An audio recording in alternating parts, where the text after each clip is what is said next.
morning everyone. In this class we'll be studying regarding the double fertilization as well as the post-fertilization events.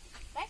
So in the previous class we have completed with the pre-fertilization events, and now we are going to study the fertilization events and the post-fertilization events. Right? So in the previous class we have seen that how the pistil is having the ability to recognize the right type of the pollen grain. Once it recognizes the right type of the pollen grain, it is going to promote the post-pollination events, which is going to lead to the fertilization. So in that case, the pollen tube has now already entered into the synergids. After the pollen tube entering the one of the synergids, so it is going to release the two male gametes into the cytoplasm of the synergids. Right? These are the two male gametes which are released in the cytoplasm of the synergid. So when the pollen tube enters into the synergid, one of the synergid through the filiform apparatus, so now it is going to release the two male gametes. So out of these two male gametes, one of the male gamete is going to fuse with the nuclei of the egg. So this is the egg cell, right? So this is the egg cell, so this is the egg nuclei. So one of the male gamete is going to fuse with the nuclei of this egg cell, right? So now completing the syngamy. So what is syngamy means? It is a fusion of male and female gametes, right? So here the fusion of male and female gamete takes place, which is called as a syngamy. So it is known as syngamy, and this is going to result into a zygote which is diploid. This is the first thing, right? So now the second male gamete or the other male gamete, what it is going to do means it is going to fuse with this polar nuclei, right? So polar nuclei is already a diploid one, and here a haploid nucleus, or that is a male gamete, is going to fuse with this polar nuclei. So now here what happens means here there is a fusion of three haploid nucleus. So it is usually called as a triple fusion. So we are going to call it as a triple fusion, and this triple fusion is going to result into the triploid primary endosperm nucleus, right? So after the pollen tube enters into the synergids, it is going to release the two male gametes in the cytoplasm of the synergid. Out of the two male gametes, one male gamete is going to fuse with the egg nuclei, and that fusion of male and female gamete is termed as a syngamy, and that is going to result in the formation of the zygote, which is diploid, right? So the second male gamete, it is going to fuse with the polar nuclei, which is already a diploid one. So here there is a fusion of three haploid nucleus, so that's why it is termed as a triple fusion.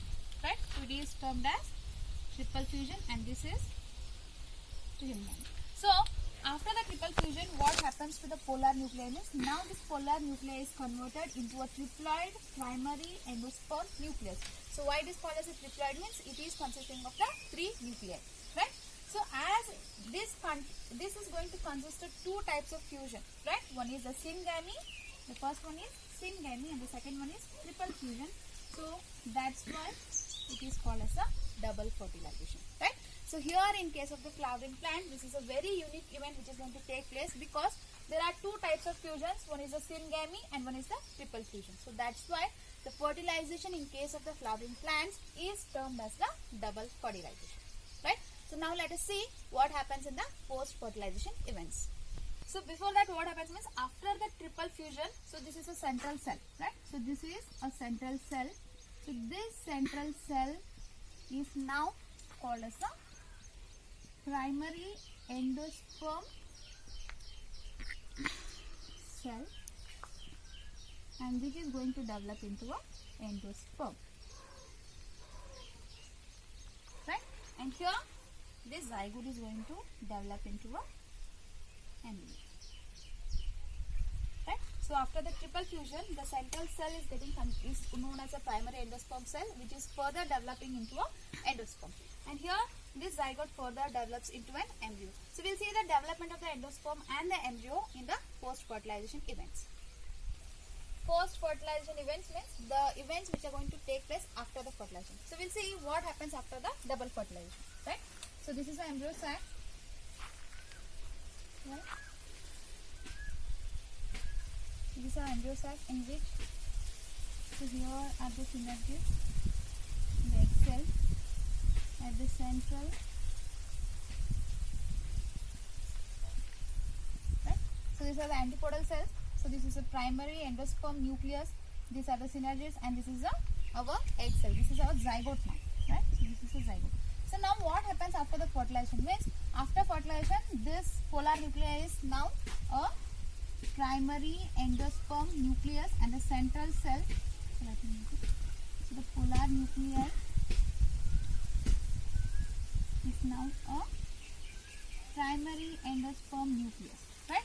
And the central cell is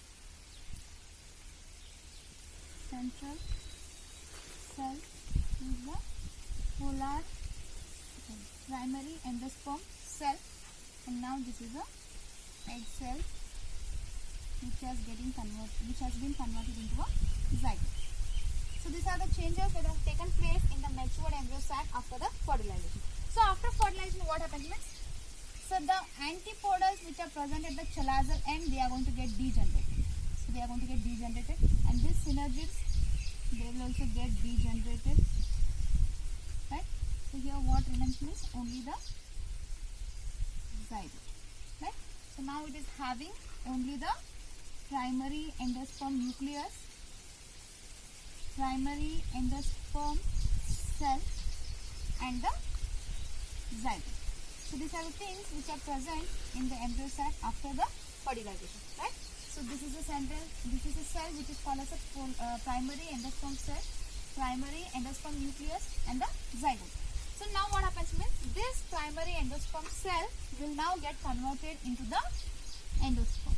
So it is going to get converted into endosperm, right? And this zygote is getting developed into a embryo, right? So around the embryo sac is an ovule. So this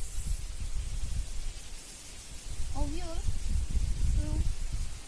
the ovule will get converted into a seed, and around the ovule there is a ovary, right? And this ovary is converted into a fruit, right? So after the fertilization, the primary endosperm cell will convert into or it is going to develop into endosperm. So the zygote is further developed into embryo. The ovule is converted or it is matured into a seed, and the ovary is matured into the fruit. So these overall events are known as a post-fertilization events, right? So that is a development of an endosperm, the development of an embryo, the maturation of the ovule into seed, and the maturation of ovary into fruit. So these things or these events overall, they are termed as a post-fertilization events. So let us study them one by one. Firstly, the endosperm.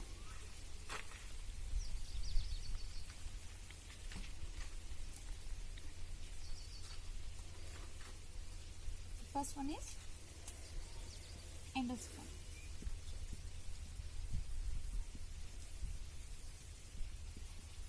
So we have seen that the post-fertilization events is going to include the development of an endosperm as well as the development of an embryo. But the thing is that the development of endosperm is preceding the development of embryo. Why means this endosperm is going to provide the nutrition for the embryo. So that's why the development of endosperm precedes, means it is previous to the development of the embryo. So now what happens means the primary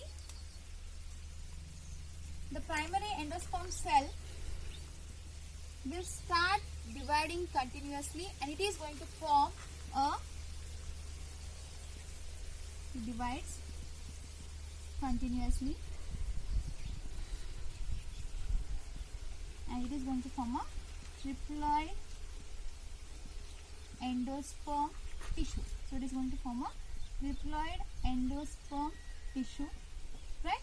And the cells which are present in this triploid endosperm tissue, they are having a large reserve of food materials. So what is the importance of this reserve food means? It is going to provide the nutrition to the developing embryo, right? So the zygote is getting converted into embryo, and the embryo will further develop, right? So for the development of the embryo, there is a requirement of the nutrition, and that nutrition is provided by the cells of the diploid endosperm tissue. So the most common type of this endosperm development is that firstly the primary endosperm nucleus. So this will undergo the sequential nuclear divisions, giving rise to a free nuclear endosperm. So it is having two stages usually. The free nuclear endosperm, in which it is having a large number of free nuclei, and the one more thing is the cellular endosperm. So this is the most common type of endosperm development. We have seen that firstly what happens means the primary endosperm nucleus, it will undergo the continuous nuclear divisions, right, or the sequential nuclear divisions, and then that is going to result in the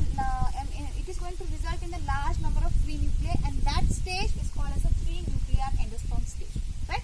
So after that what happens means subsequently there is a cell wall formation. So after the cell wall formation takes place, and now that endosperm is called as a cellular endosperm. So the best example for these two things is the tender coconut, right. So in the tender coconut we have seen there is a tender coconut water as well as the outer white covering which is called as a kernel.